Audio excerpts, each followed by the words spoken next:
Mojca, kaj pomeni paziti pri prehrani? Sprašujem zato, ker večkrat sem slišala od vas, tokrat sem pa res pazil pri prehrani. In če praviš, da si tokrat res pazila pri prehrani, pomeni, da si bolj pazila kot prejšnjih 10 tednov. Ali kako? Jaz sem tako rekla, med vikendom sem jedla tako vsi, to je dejstvo, vsi smo jedli kar dost, smo si malo privoščili. Definitivno, ko je Mojca začela govoriti o teh vikendih, meni je šla kar kurja pot, res, jaz sem bila čisto iz sebe, ker ne vem, probaš kot trener imeti to zaupanje do njih, tako kar veš, da oni tudi tebi morajo, ampak dejansko sem jim ful zaupala, Pač, če so rekli, da so jedli tako pa tako da zdaj pa vidim, da velikokrat tudi lažejo.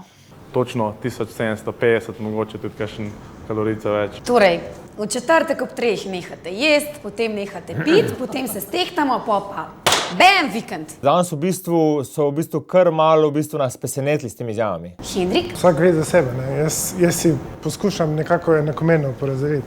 Res pa je, da nekateri jejo zelo malo, tudi po 800 kalorij ali manj. No, pa da bomo lahko bolj konkretno komentirali, kakšni so bili ti deficiti? Koliko manj od predvidenega? Boštjan?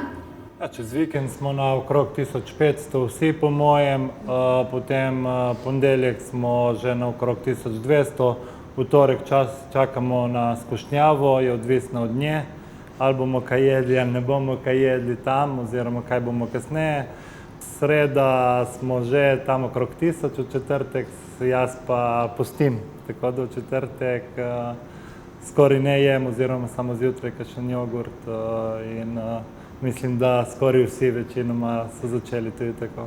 Dolgoročno to sigurno ni dobro, Vseeno prihaja, recimo telo strada, metabolizem se upočasni, vseeno pa tukaj vse podvrženo izgubi kilogramov in pač v bistvu potem se zaradi tega pač vsi malce znižujejo, ampak dolgoročno to ni dobro, Zdaj tudi razumem te vse padce, te rezultatske padce, ki so se dogajali včasih, ne vem, ko smo trenirali ko budale cel teden in potem so oni gladko s hrano vse uničili. Vedno več stvari bo prišlo na plano, sploh zdaj, ko se grejo te individualne borbe.